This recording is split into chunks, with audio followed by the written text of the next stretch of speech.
Les habitants de mon pays ont désespérément besoin de la paix.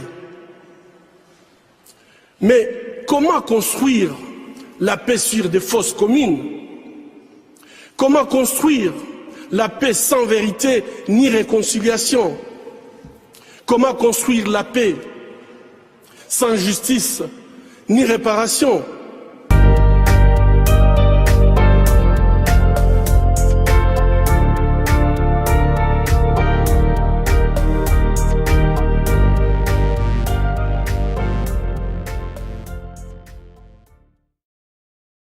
Bonjour à tous, vous êtes dans les studios de la Voix des Grands Lacs avec comme invité le colonel Luc Marchal. Colonel, bonjour. Bonjour, monsieur l'ambassadeur. Bonjour, alors aujourd'hui, vous nous faites l'honneur de venir dans nos studios pour nous parler d'un sujet que vous êtes très probablement l'un des rares à maîtriser. C'est la situation au Rwanda de 93-94, y compris la période du génocide de 94.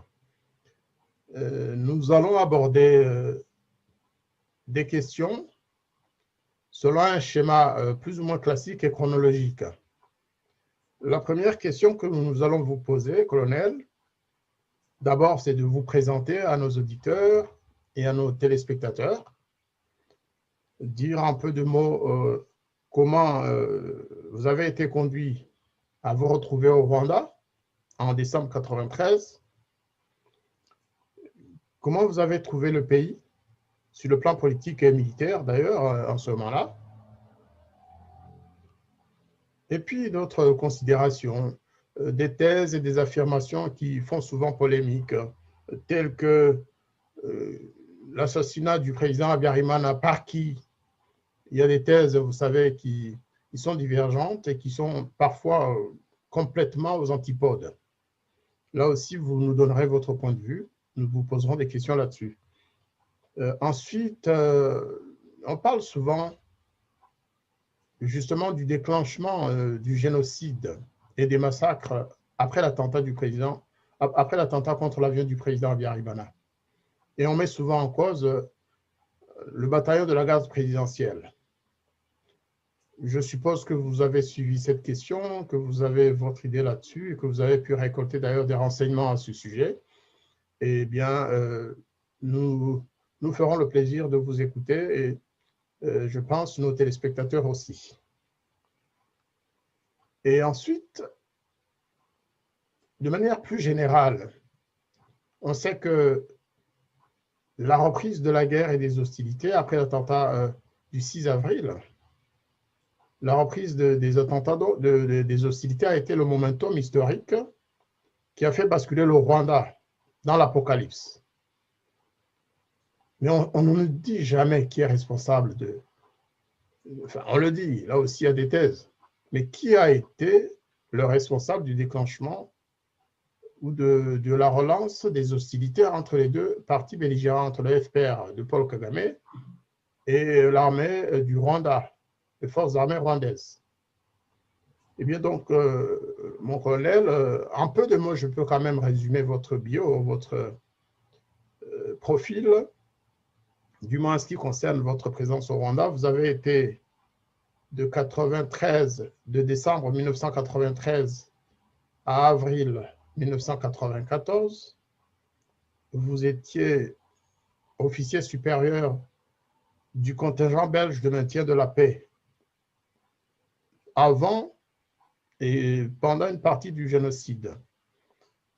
Sachant que vous avez, dès votre arrivée au Rwanda, été le commandant de secteur de la MINUAR. La MINUAR, pour ceux qui ne le savent pas, c'est la mission d'assistance des Nations Unies pour le Rwanda, et vous l'étiez pour la capitale Kigali. Eh bien, nous revenons à la première question, colonel. Quelles sont les circonstances dans lesquelles vous avez atterri au Rwanda en décembre 1993? Je vous en prie. Eh bien, monsieur l'ambassadeur, bon, je vais essayer de ne pas être trop long, mais je vais quand même commencer par ma formation d'officier, bon, qui remonte à pas mal d'années. Et à l'issue de cette formation, j'ai été désigné pour le premier bataillon de parachutistes. Ce bataillon avait une certaine expérience en Afrique, puisqu'il avait été impliqué dans pas mal d'opérations au Congo, au Burundi, au Rwanda, suite aux troubles consécutifs à l'indépendance de ces pays. Donc, dans ce bataillon, j'ai fait un premier séjour de 5 ans. Bon, suite à ce premier séjour, je suis parti pour 5 années au Congo-Zaïre, dans le cadre de la coopération technique militaire. J'ai fait un premier terme de 2 ans au centre d'entraînement commando de Kotakoli. Et bon, j'avais la fonction là de chef opération et instruction, donc en termes militaires, c'est la branche 3. Après ce premier terme, j'en ai fait un second de 3 ans à l'école de formation des officiers de l'armée zaïroise à Kananga. Donc, ça, c'était l'occupation principale. La dernière année de mon deuxième terme, donc nous sommes en 77, j'ai eu une expérience tout à fait particulière en ce sens que cette année-là a débuté ce qu'on appelle la guerre de 80 jours. Cette guerre de 80 jours a été provoquée par l'invasion des ex-gendarmes katangais. C'était le reliquat des sécessionnistes de la province du Katanga. Et donc, en 77, ils ont fait une première incursion au Zaïre.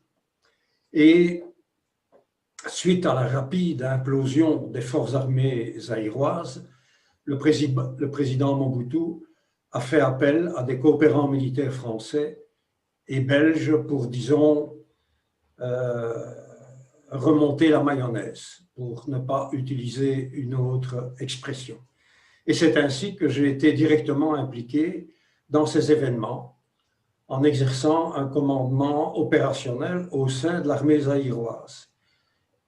Bon, c'est une expérience unique, étant donné que le pays était quand même indépendant depuis 17 ans et que pendant cette guerre de 80 jours, là, j'ai officiellement occupé une fonction opérationnelle dans l'armée zaïroise. À l'issue de mon séjour au Congo-Zaïre, je suis revenu, bien entendu, en Belgique, mais pour très peu de temps, puisque quelques mois après mon retour, j'y suis retourné en tant que commandant de compagnie, toujours du 1er bataillon de parachutistes, pour l'opération sur Kolwezi et l'opération de pacification du Chaba qui l'a suivi. Bon, toutes ces années d'une rare intensité m'ont fortement marqué et ont surtout entretenu chez moi un intérêt constant pour la région des Grands Lacs. Bon, quelques années plus tard, après une série de fonctions opérationnelles, de fonctions d'état-major et aussi d'une série de cours de formation complémentaire, je me suis retrouvé avec le grade de colonel en qualité de conseiller auprès du ministre de la Défense belge, bien entendu, lorsque le FPR lança sa première attaque en octobre 90. Étant donné que mon domaine de compétence au cabinet du ministre concernait les opérations extérieures, bon, j'ai suivi bien entendu de près le développement de cette offensive ainsi que des autres qui ont suivi au fil des années, de la mission d'évacuation que la Belgique et la France ont menée sur le pays, du retrait de la Belgique, qui a encore, lorsque je suis arrivé au Rwanda 3 ans plus tard, était quand même cité comme un élément assez négatif, disons-le. Après ça, malheureusement, il y a eu un second incident qui ont un petit peu influencé les relations entre le Rwanda et la Belgique, c'est la non-livraison de munitions alors que le pays était attaqué de l'extérieur. Et donc, au cours des années de 90 à 93, bon, bien entendu, j'ai suivi de près l'évolution de la situation au Rwanda. De même, d'ailleurs, que dans les pays voisins. Je voudrais ajouter que durant cette période aussi, la Belgique avait participé à 2 missions des Nations Unies, l'une en ex-Yougoslavie, c'était la FORPRONU, et une en Somalie, c'était l'UNOSOM. Donc en mai 93, je suis toujours, enfin, encore au cabinet du ministre, et là, au nom du ministre, je reçois à l'époque le major Paul Kagame. Enfin, oui, à l'époque, il était major, Paul Kagame, accompagné de M. Jacques Biozagara, qui était pressenti pour être vice-premier ministre dans le gouvernement de transition à base élargie. Bon, ils effectuaient une tournée des capitales européennes pour les informer de l'évolution des négociations qui avaient lieu à Arusha et aussi, évidemment, pour présenter le point de vue du FPR par rapport à la situation au Rwanda. Bon, nous savons qu'à l'époque, les différences qui existaient entre les souhaits ou les exigences des uns par rapport aux concessions des autres étaient quand même énormes. Bon, je vais prendre un domaine, c'est les forces armées. À l'époque de la présence de Paul Kagame à Bruxelles, le FPR exigeait une participation de 65% au sein de l'armée, ce qui était énorme. Bon, néanmoins, à l'issue de cet entretien, je me souviens que le major Kagame me confia que les obstacles qui séparaient les autorités gouvernementales et le Front patriotique rwandais étaient importants, mais, me dit-il, ne vous en faites pas, nous finirons bien par trouver un bon compromis.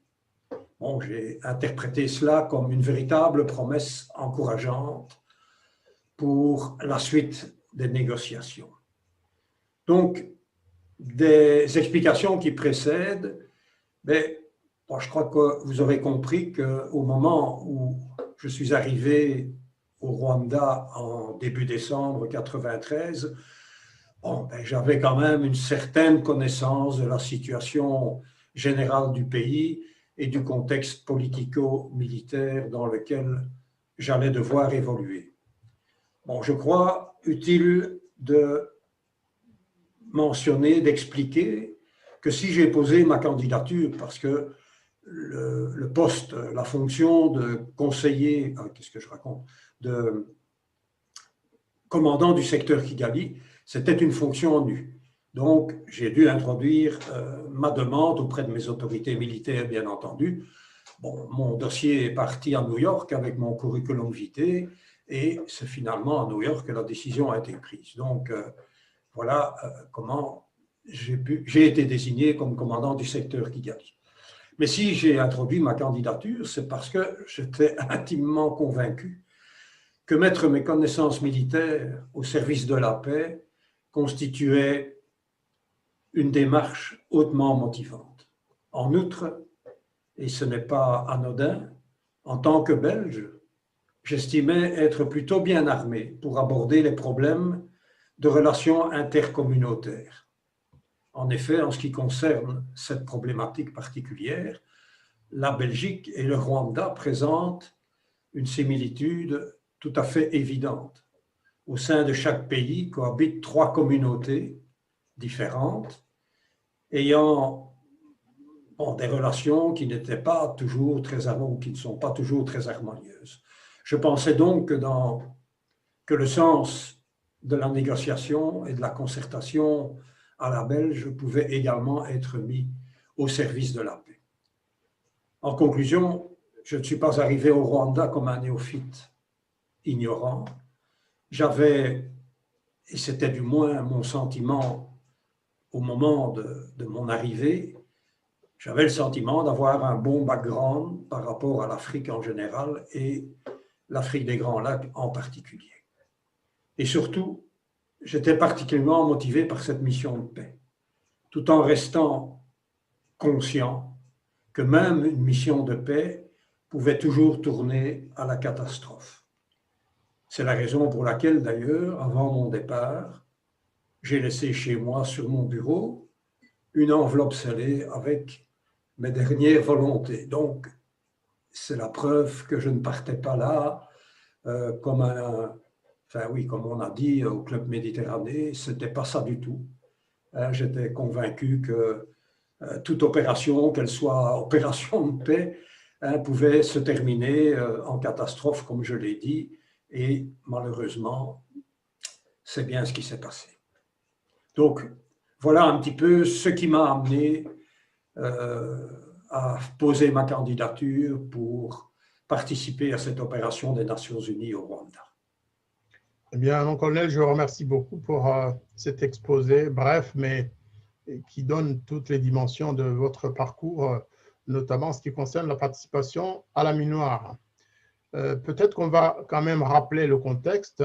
Vous arrivez à Kigali en décembre 1993, au moment où partent les troupes françaises, au moment où les troupes françaises qui étaient stationnées au Rwanda depuis 1990 partent à la demande des deux belligérants, bien sûr, mais aussi par la volonté de la France qui voulait laisser la place aux Nations Unies. Et donc, il faut que ce soit clair. Ce n'est pas une solution forcée ou imposée. C'est tout simplement parce que, après la signature des accords de paix d'Arusha le 4 août 1993, il était entendu que les troupes françaises devaient quitter le Rwanda pour laisser la place aux Nations Unies, à une force neutre. Et donc, c'est en arrivant à Kigali que vous étiez, vous, considéré comme une force d'assistance neutre, jouissant du statut international des Nations Unies. C'est important, je pense, de le souligner. Et donc, vous commencez votre mission en ce moment-là. Là commence votre témoignage. Vous savez, depuis quelque temps, il y a une adage célèbre qui a été rendue célèbre par le président Macron lorsque, dans son discours à Gisozi, à Kigali, le 27 mai 2021, il a cité l'adage qui dit que seul celui qui a traversé la nuit peut la raconter. Eh bien, mon colonel, vous êtes là aujourd'hui pour raconter à nos téléspectateurs cette nuit, je dirais plutôt ces nuits que vous avez passées dans ce pays des mille collines, des nuits d'apocalypse, je dois l'avouer, parce que ça n'a pas été chose facile. À votre place, d'autres, comme le général Dallaire, n'auraient pas pu garder votre état normal, parce que le général Dallaire, qui était votre commandant en chef, lui, en est sorti traumatisé, complètement traumatisé, et beaucoup d'autres aussi, notamment les militaires australiens qui étaient stationnés dans plusieurs régions du Rwanda, et notamment à Kibero en 1995, ils n'en sont pas sortis indemnes. Eh bien, mon colonel, racontez-nous ces nuits que vous avez vécues. Quelle était la situation politico-militaire au Rwanda lorsque vous y avez débarqué en décembre 1993?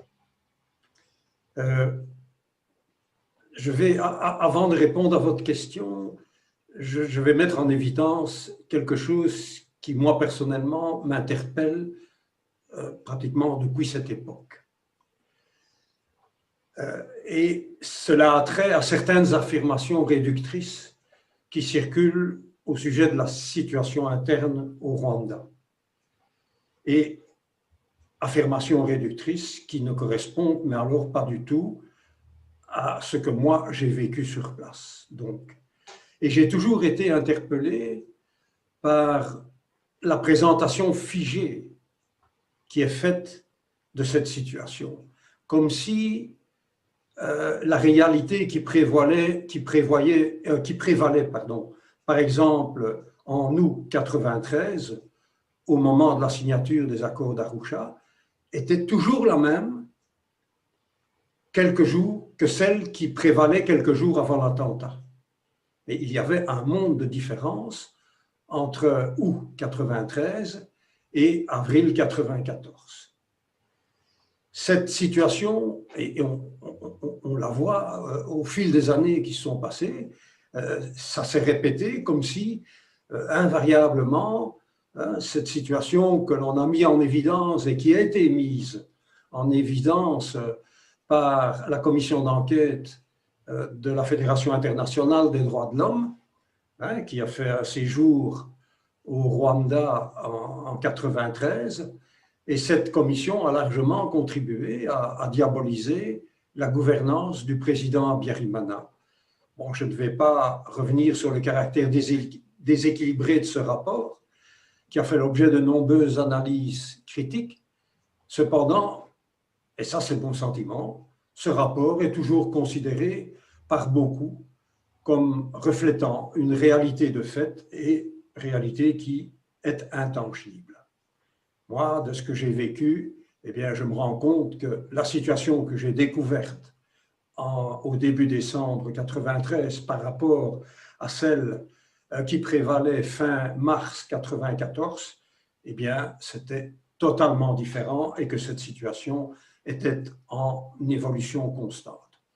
Bon, cette réalité d'évolution constante, elle est rarement prise en compte, étant donné que, bon, moi j'estime que seules les personnes qui ont vécu ces événements sont en mesure de pouvoir en témoigner. Et donc, pour répondre à votre question, à mon arrivée à Kigali en décembre 1993, j'ai découvert une ville littéralement en état de siège. Bon, de prime abord, j'ai été frappé par une présence massive de militaires et de gendarmes dans les différents quartiers de la capitale.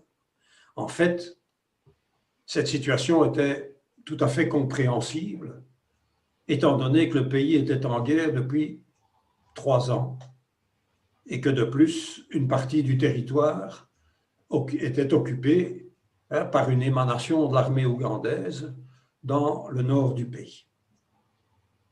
Toutefois, dès l'entrée en vigueur du protocole d'accord sur la zone de consignation des armes, donc ce protocole a été négocié directement après mon arrivée. Bon, c'est moi qui ai mené cette négociation.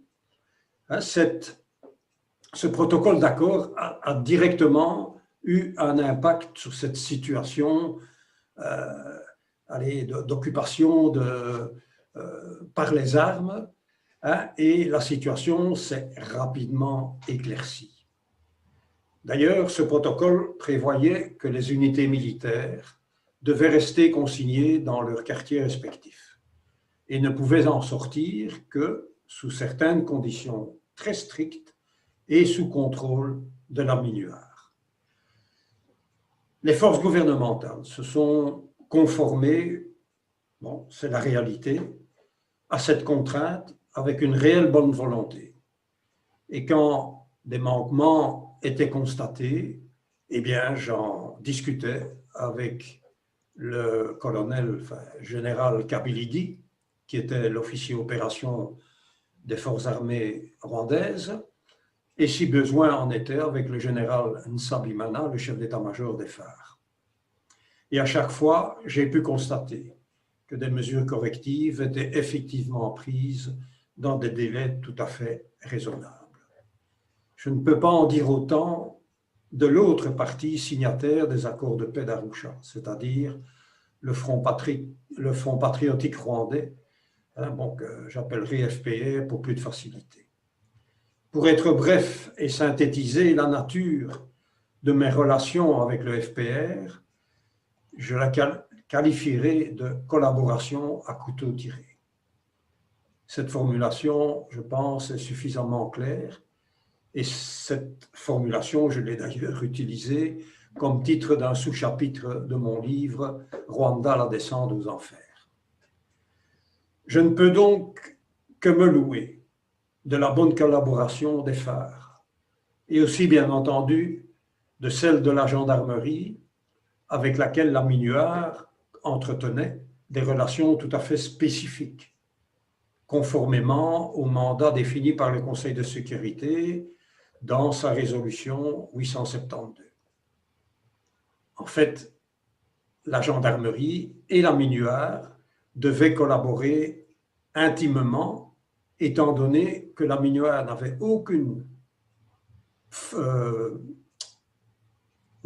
fonction de police et que c'est la gendarmerie rwandaise qui conservait cette fonction. C'est-à-dire que toutes les fouilles, l'arrestation des gens et ainsi de suite, ça c'était la gendarmerie. Raison pour laquelle eh bien, la gendarmerie devait travailler en totale symbiose avec la MINUAR et réciproquement. Donc je ne peux que souligner la qualité de la collaboration que j'ai pu expérimenter au jour le jour de la part du général Augustin Ndindilimana, le chef d'état-major de la gendarmerie. Les événements parfois violents que nous avons vécus durant la période qui a précédé l'attentat et la reprise des hostilités nous ont permis de développer une totale confiance réciproque. Si ça n'avait pas été le cas, eh bien, ça n'aurait pas fonctionné. Et donc, la confiance était totale et du reste, les contacts que j'ai eus à l'époque se prolongent toujours aujourd'hui avec le général Ndindilimana. Alors, j'ouvre ici une parenthèse pour expliquer que malgré mon sentiment initial d'avoir une connaissance relativement bonne de la problématique rwandaise, ce que j'ai dit au tout début de mes explications, il ne m'a pas fallu très longtemps pour réaliser qu'en fait, j'étais malgré tout intoxiqué par une certaine propagande habilement menée dans les médias francophones de l'époque en faveur du FPR. Et je parle de médias francophones en Belgique parce que le son de cloche du côté des médias néerlandophones était tout à fait différent.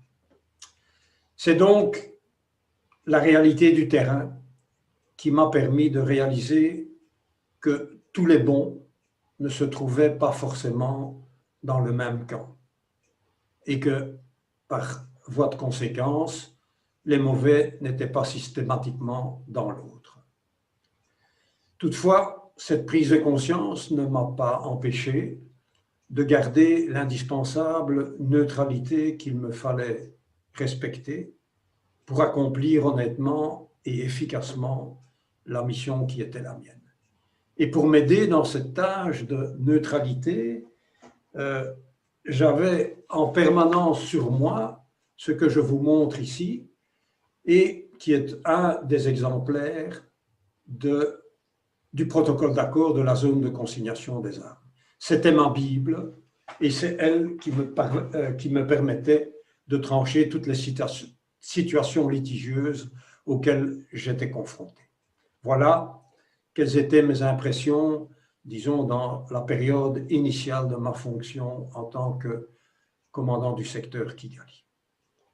Je vous remercie une fois encore, mon colonel. Avant de terminer ce chapitre, il y a souvent eu des bruits selon lesquels, à votre arrivée, en tout cas à l'arrivée du contingent belge, vous ne vous êtes pas retrouvé en terre amie, que vous auriez même été dénoncé ou agressé par l'un ou l'autre parti politique. Qu'en a-t-il été effectivement? Est-ce qu'il y a eu ce genre d'incident? Est-ce que des partis politiques ou un parti ou des militants d'un parti politique vous ont lancé des pierres, notamment en essayant de vous intimider à Kigali? Mais il est un fait, et je l'ai souligné au début, c'est qu'il y avait un contentieux belgo-rwandais. On reprochait toujours, et bon, cela m'a été dit, et c'est la réalité, donc c'est la manière dont les Rwandais ont perçu ce qui s'est passé en 90, où la Belgique a envoyé un contingent pour évacuer ses expatriés, et puis une fois l'évacuation terminée, la Belgique a retiré très rapidement son contingent, alors que la France a laissé le sien pour aider les forces armées rwandaises à faire face à la première invasion du Front patriotique rwandais. Ça, c'est une chose. L'autre élément qui pesait et qui était toujours très très présent dans les remarques qui étaient faites, c'était cette non-livraison de munitions qui, en demeurant, d'après les renseignements que j'avais à l'époque, était payée et qui n'a jamais été livrée par la Belgique pour des raisons de considération politique interne à la Belgique. Donc, et ça, forcément, vu la période que le Rwanda passait à ce moment-là, où bon, la situation a quand même été tendue. Cette première attaque a malgré tout, l'envergure n'était peut-être pas énorme, mais elle a quand même coûté des vies, elle a coûté des blessés, et ainsi de suite. Et ça a été un traumatisme pour la population rwandaise. Et c'était aussi le début d'une guerre interne qui a duré plus de 3 ans et qui s'est malheureusement poursuivie par une guerre totale et un changement complet de régime au sein du Rwanda. Je vous remercie beaucoup. Des menaces particulières, non. Mais c'est vrai que le climat n'était pas chaleureux. Et au tout début, bon, je veux dire que le détachement belge, le premier bataillon qui était sur place, a eu quelques attitudes qui ont aussi suscité des réactions assez négatives à l'égard du contingent belge. Mais tout ça, c'était au début. Et bon, c'est vrai que la Minuar, au début, était aussi considérée comme un corps étranger. Et on sait très bien qu'un corps étranger, ben, on essaye toujours d'un peu l'expulser d'une manière ou d'une autre. Et avec le temps qui passait, au fil des semaines, eh bien, les relations de confiance ont commencé à se tisser. Et bon, c'est tout à fait naturel. Bon, j'étais préparé à ne pas être accueilli les bras ouverts, d'autant plus, comme vous l'avez souligné, que le détachement norrois a dû partir, puisque ça faisait partie des accords d'Arusha, et que la population rwandaise était quand même habituée à voir les Français, et que les Français avaient quand même donné un sérieux coup de pouce à l'armée rwandaise pour les aider dans une période très difficile. Eh bien, je vous remercie, mon colonel. On va arrêter là la première partie de notre entretien. On va prendre un petit répit et puis dans quelques minutes, on repart pour la deuxième partie du grand témoignage. Parce que notre émission s'appelle Le Grand Témoin et vous êtes l'invité du jour. Nous sommes toujours avec le colonel Luc Marchal dans l'émission Grand Témoin. Vous l'avez suivi, il a exposé une première partie concernant son arrivée au Rwanda, concernant l'impression qu'il a eue de la situation générale politique et militaire de ce pays. Nous en sommes maintenant à la deuxième partie qui va concerner la période de janvier à avril 1994. Je rappelle qu'en ce moment-là, j'allais dire, les deux parties belligérantes, plus la communauté internationale et les partis politiques, essayaient de mettre en place les nouvelles institutions de transition. Il y a eu des problèmes, il y a eu aussi très probablement des choses qui ont été réalisées. Malheureusement, on a abouti à ce que vous savez, à l'attentat du 6 avril 1994 qui a déclenché l'apocalypse. Mon colonel, est-ce que vous pouvez raconter à nos auditeurs ce que la Minuar, dont vous étiez précisément un des commandants, a fait pendant toute cette période? Est-ce que la Minuar a pris part aux tentatives de mise en place des institutions et quel était son rôle exact? Donc, je voudrais préciser avant tout que la Minuar était dirigée par le représentant spécial du secrétaire général de l'ONU, c'est M. Bobo, et que c'est lui qui était le véritable chef de cette opération. Qui était un civil, qui était un civil d'origine camerounaise. C'est ça, voilà. Qui a été ministre des Affaires étrangères de son pays. la Minuar était subdivisée en différentes divisions, dont la division dont on parle beaucoup, c'est bien entendu la force, la division militaire de la Minuar, qui était, elle, commandée par le général Dallaire. Donc, le général Dallaire était un subordonné de M. Bobo. Il y avait également une division police qui était dirigée par un colonel policier de nationalité autrichienne. Il y avait aussi une division observateur militaire qui avait des missions tout à fait particulières. La particularité d'un observateur militaire de l'ONU est que c'est un militaire, mais qui est non armé. À l'opposé, les casques bleus sont armés. Bon, ce sont des militaires armés. Les observateurs ne sont pas armés. Et dans le secteur Kigali, j'avais un détachement d'une centaine d'observateurs militaires qui étaient chargés de contrôler la bonne application de ce fameux protocole d'accord de la zone de consignation des armes. Il y avait aussi une division logistique qui devait pourvoir à tous les besoins de la Minuar, et évidemment, le représentant spécial, M. Bobo, avait tout un état-major pour l'aider dans sa tâche de commandement de cette mission. Donc, pouvez-vous, mon colonel, expliciter davantage ce qu'était cette zone de consignation des armes et pourquoi elle existait? Oui. Donc, cette zone de consignation des armes, bon, elle n'a pas été inventée, elle était prévue dans le mandat que le Conseil de sécurité a voté, qui était la mission générale de la mission des Nations Unies au Rwanda. Il y avait différents secteurs au Rwanda. Il y avait celui tout à fait au nord de la zone démilitarisée.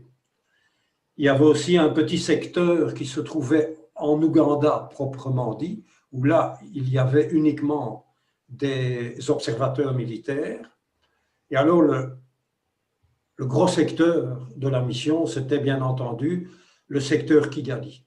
Alors, pour essayer d'être suffisamment imagé, le secteur Kigali avait en son centre la capitale et une zone d'un rayon de 15 à 20 km tout autour de la capitale, ce qui faisait une zone relativement étendue au point de vue superficie, que l'on peut estimer à peu près 1000 km². Donc c'était quand même assez énorme, et bon, Kigali, la capitale, n'était quand même pas un petit village de campagne, c'était quand même une capitale et une grande ville.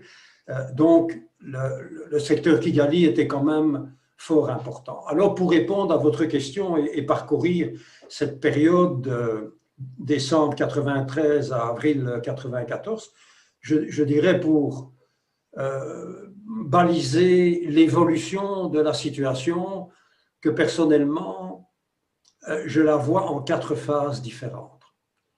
La première, qui va du début décembre 93 jusqu'au début janvier 94. Bon, c'est grosso modo un mois au cours duquel les premières unités de la Minuar sont arrivées et se sont déployées sur le terrain. Bon, c'était à l'époque essentiellement le secteur Kigali qui était approvisionné en effectifs.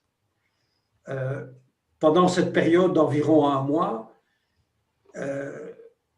les défis étaient énormes. En fait, il y avait 2 gros défis. Le premier, j'en ai déjà parlé, c'était la négociation du protocole d'accord de la zone de consignation des armes.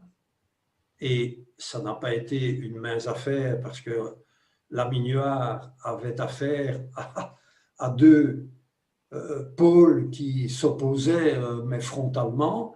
Donc, le produit final était un subtil équilibre entre les exigences des uns, les concessions des autres, et ainsi de suite. Mais on est arrivé à un document final qui a été signé, et ça c'est important, par les trois parties prenantes au processus de paix.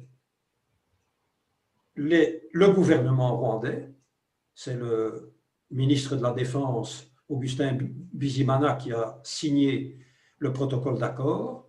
Pour le FPR, c'est bien entendu Paul Kagame qui a signé le protocole d'accord.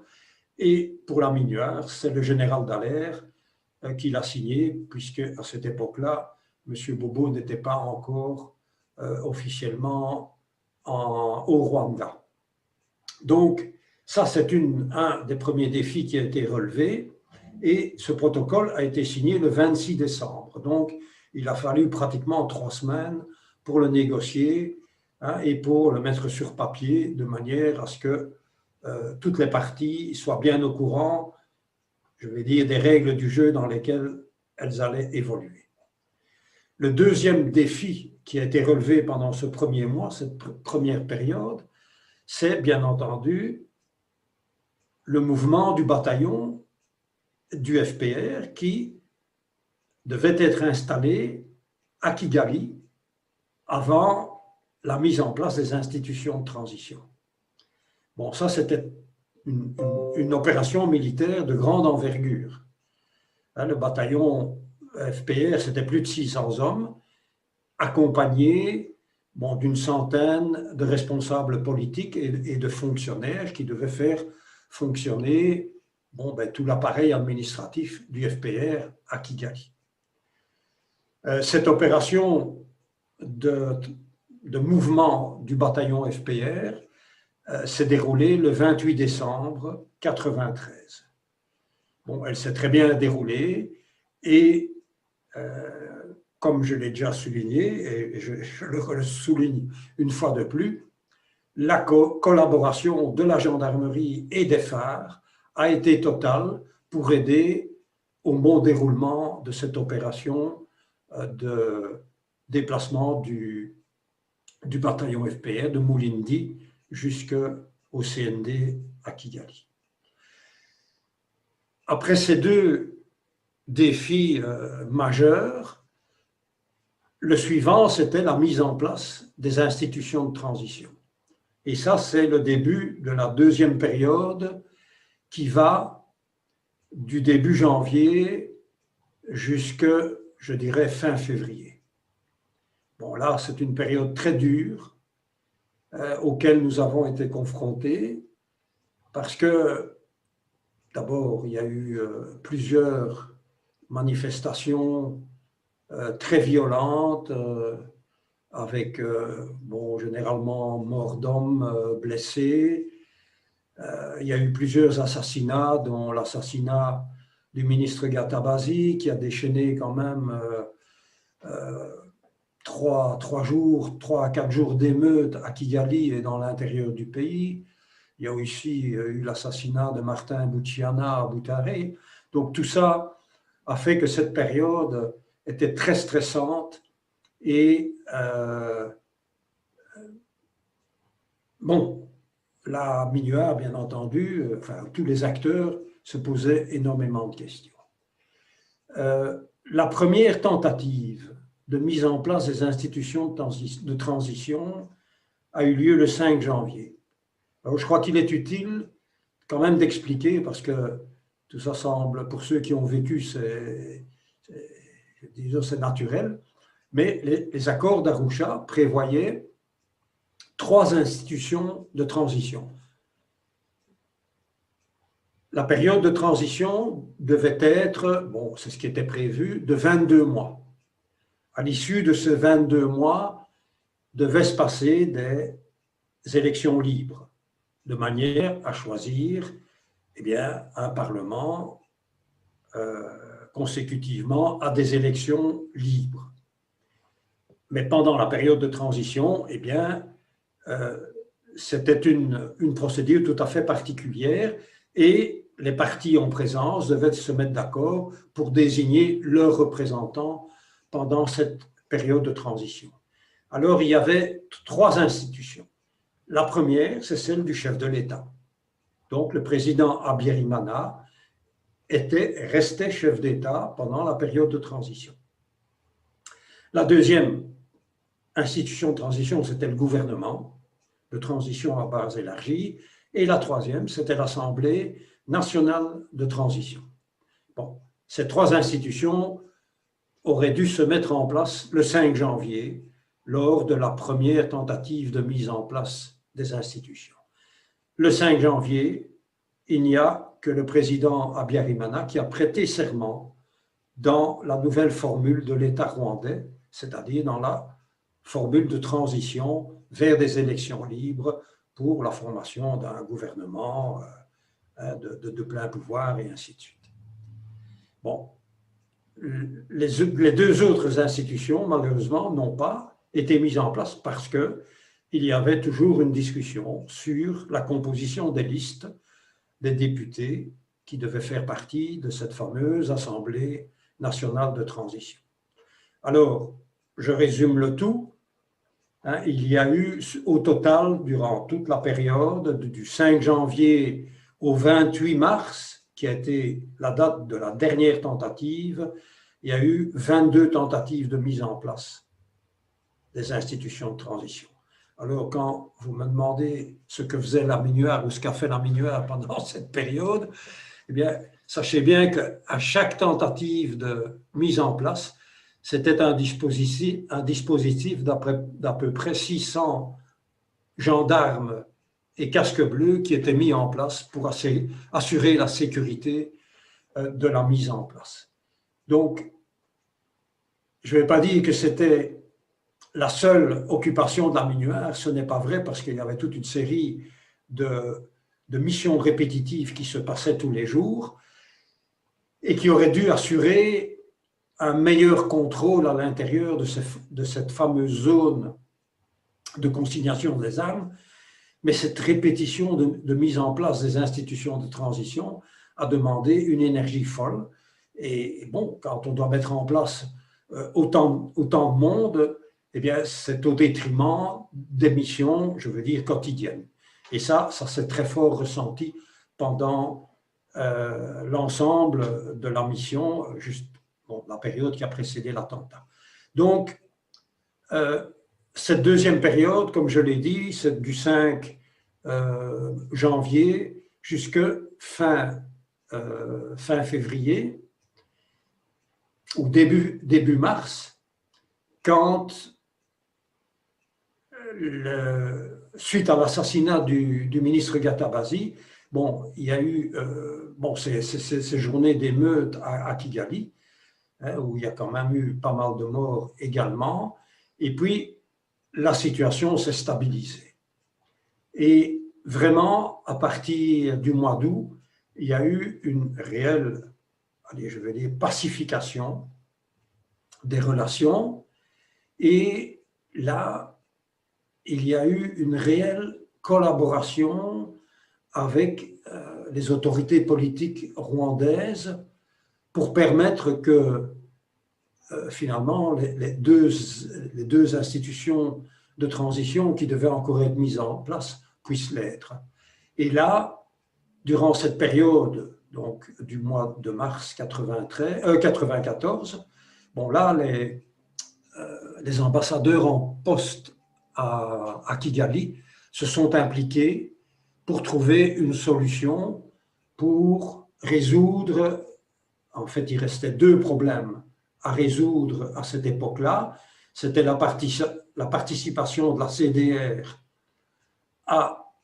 au processus de paix, puisque la CDR avait refusé, donc c'est la Coalition pour la défense de la République.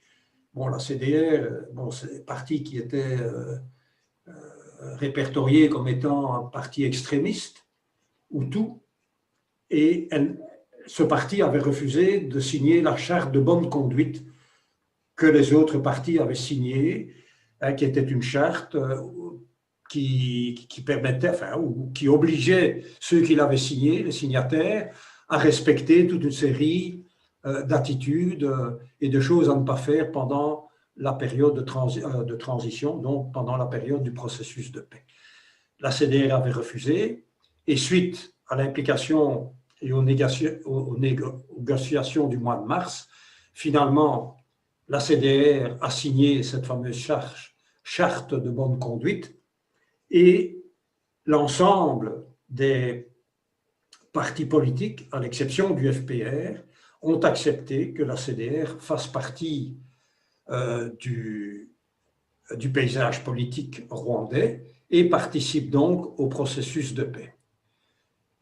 Le second point qui restait en friction, c'était la participation du Parti libéral, qui avait deux tendances, une tendance SPR et une tendance Hutu. Là aussi, ce problème avait été résolu au cours du mois de mars. Donc, le mois de mars a vraiment été une période où pas mal de choses se mettaient en place et qui a généré un immense espoir que finalement ces institutions allaient être mises en place. La quatrième période, évidemment, c'est à partir de l'attentat, où là, tout a basculé très rapidement dans le chaos le plus complet. Et on sait ce qui est arrivé. Donc, voilà synthétisé, disons, ce que moi je vois comme grande période entre décembre 1993 et avril 1994. Je vous remercie beaucoup, mon colonel. Dans ce paysage, il y a un phénomène dont vous n'avez pas encore parlé, mais qui est très souvent cité comme très probablement une des sources principales justement de la descente aux enfers, le phénomène des milices, des partis politiques. Est-ce qu'en arrivant au Rwanda, vous avez eu un constat particulier, ces milices qui pullulaient, qui étaient les unes plus solides ou plus fortes ou plus bruyantes que les autres? Est-ce que vous avez eu affaire à ces milices, notamment aux milices Interahamwe, puisque c'est celles-là qui sont souvent citées, mais on oublie de dire que chaque parti avait pratiquement une aile jeunesse qui a été ensuite baptisée milice. Oui, en effet, le problème des milices était réel puisque, comme vous le dites, chaque parti avait sa propre milice. Bon, il est un fait qu'on parle toujours des Interahamwe, mais tout simplement parce qu'eux étaient très visibles. Ils avaient une tenue spéciale et ils étaient particulièrement démonstratifs. C'est-à-dire que tous les matins, et je vais vous donner un petit peu un exemple, c'est l'exemple que j'ai vécu tous les matins. À 6 heures, je partais faire mon cross matinal avec mon secrétaire et pratiquement tous les jours, on croisait un groupe, je dirais, d'une cinquantaine ou d'une centaine d'Interahamwe avec sa tenue bariolée qui faisait aussi leur cross matinal. On se croisait, on savait bien qui on était, et ça c'était la réalité de Kigali. Comme malgré tout, au début de notre présence sur place, les incidents se sont multipliés.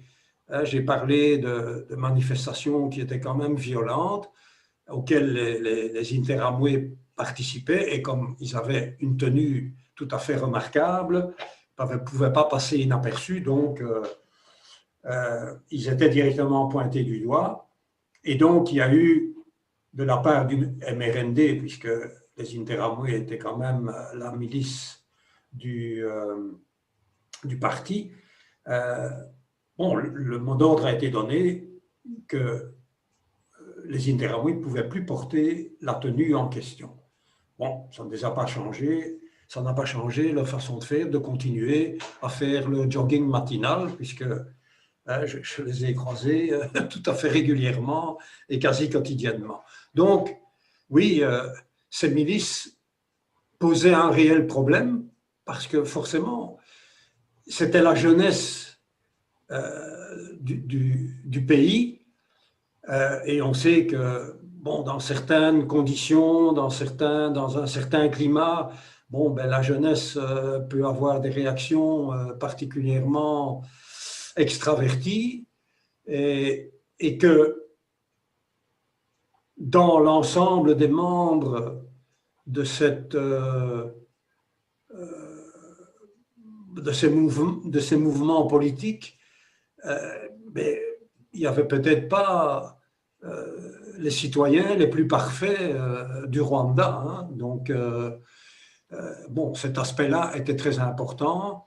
Et je vous dirais que, bon, c'est vrai que les Interamwe, on les a mis à toutes les sauces, mais que pendant toute la période où nous étions là, bon, il y avait des incidents quasi quotidiens, mais on ne parvenait jamais à savoir si cet incident était motivé par des raisons politiques ou bien simplement par des motivations de droit commun. Et il y avait beaucoup d'exactions qui se commettaient et qui étaient finalement des vols, des maltraitances de voisins et ainsi de suite, à caractère privé. Mais tout ça était mis sur le climat général qui régnait à l'époque où il y avait une exacerbation politique mise en évidence par oui, les agissements des différentes milices politiques. Mais bon, d'incidents directs entre la MINUAR et l'une ou l'autre milice politique, bon, ça ne s'est pas passé. Dans tout ce temps-là, notamment juste après l'arrivée de votre contingent à Kigali et à la veille de l'attentat du 6 avril 1994, mon colonel, est-ce que vous avez eu l'occasion de rencontrer le président Habyarimana et quelle a été l'impression que vous avez eue, si vous l'avez rencontré effectivement, comment pourriez-vous qualifier vos relations avec cet homme qui allait quand même continuer à conduire les destinées du Rwanda pendant les 22 mois de transition? Est-ce qu'il était lui-même très préoccupé? Était-il serein face aux nouveaux événements? Est-ce que vous avez l'impression qu'il avait, comme certains l'ont dit d'ailleurs, tendance à baisser les bras, ou alors était-il prêt vraiment à faire face et à vivre la nouvelle vie, à vivre la nouvelle situation qui impliquait aussi la participation du Front patriotique rwandais de Paul Kagame aux institutions?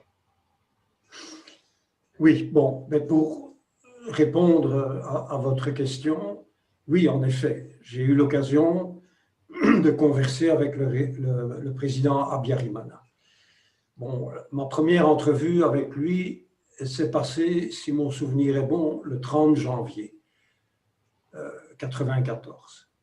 En fait, il avait exprimé le souhait de pouvoir discuter avec le commandant du secteur Kigali. Bon, je l'ai donc rencontré. Nous avons eu un entretien d'un peu plus d'1 heure. Et je dois dire que cet entretien m'a fort impressionné, en ce sens que la personnalité du président Habyarimana est une personnalité qui vous met directement à l'aise. Nous avons eu un dialogue, un échange tout à fait ouvert et serein.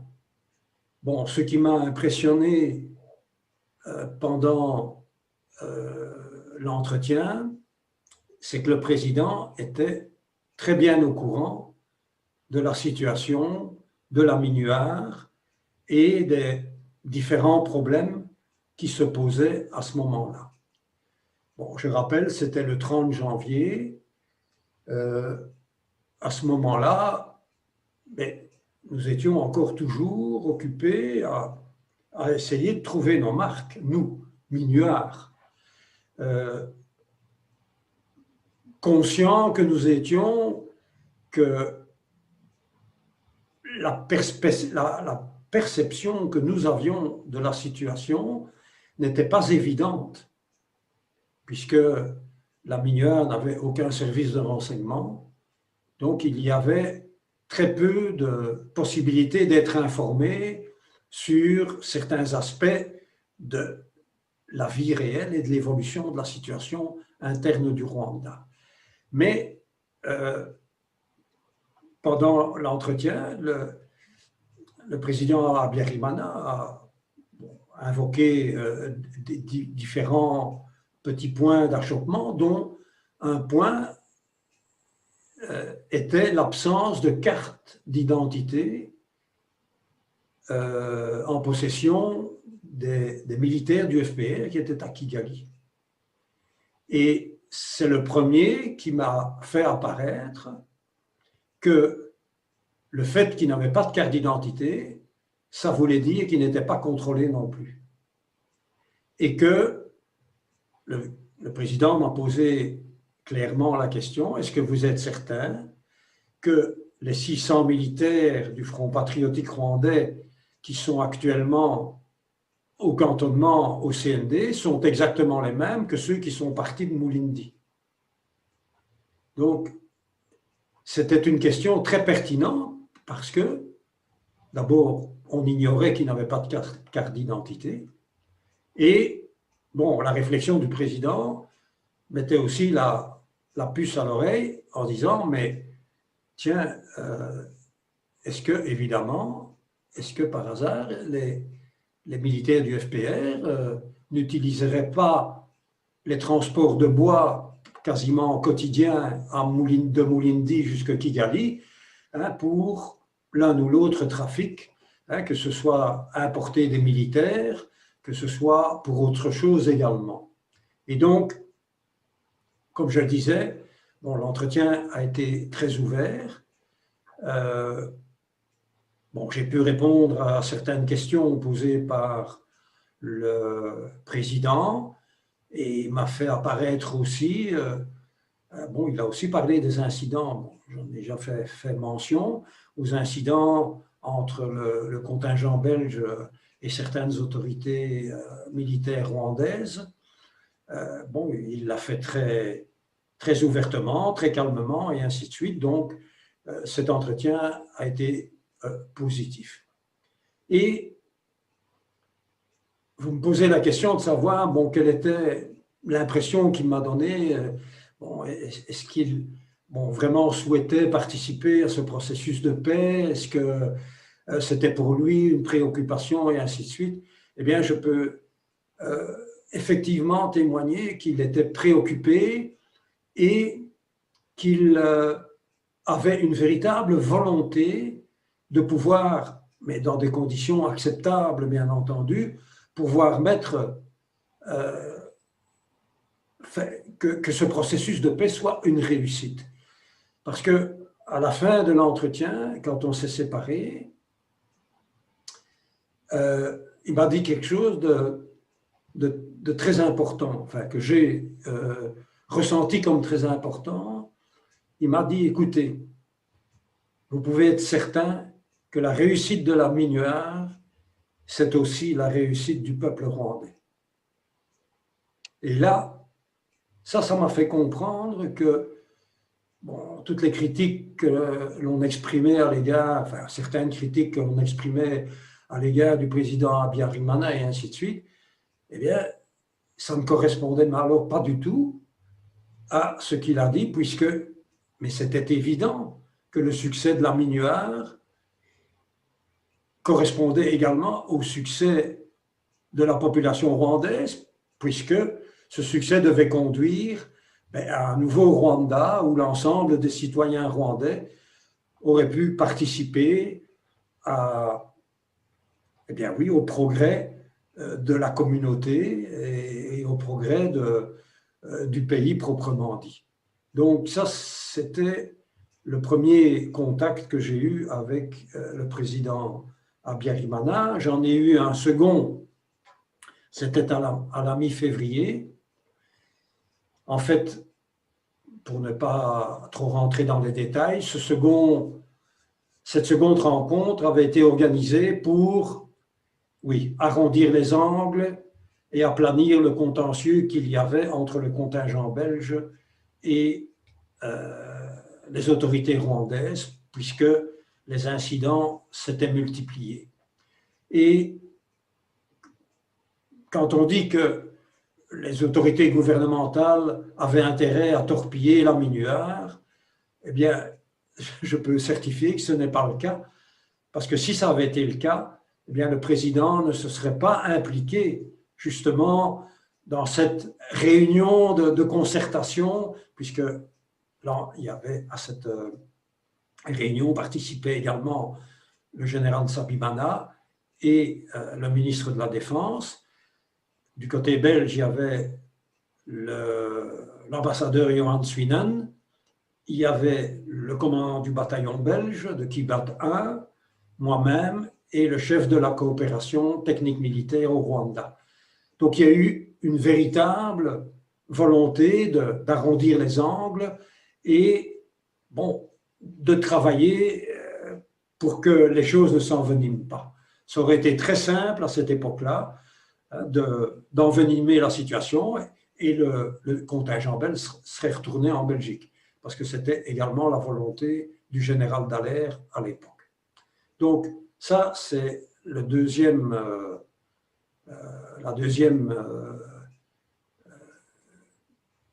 expérience avec le président. Et puis la troisième, c'est au moment de la visite du ministre de la Défense belge à la mi-mars.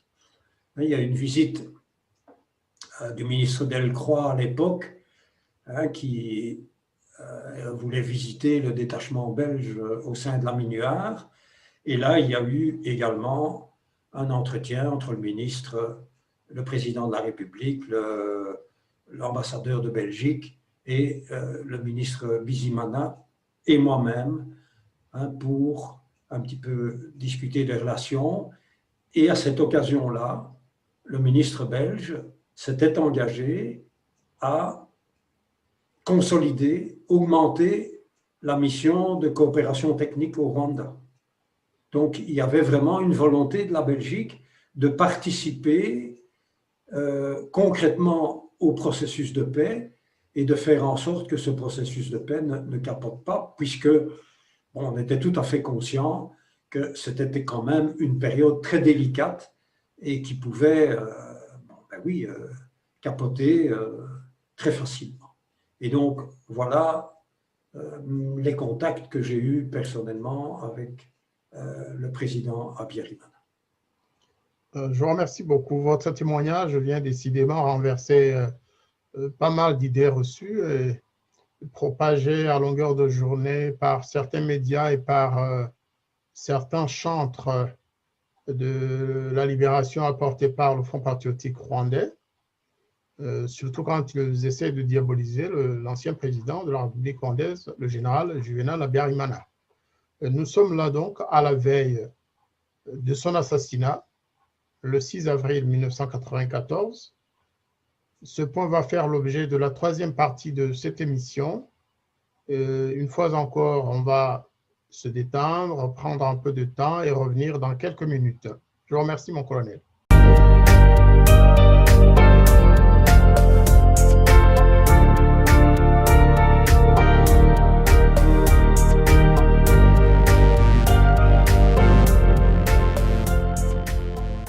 Les habitants de mon pays ont désespérément besoin de la paix. Mais comment construire la paix sur des fausses communes?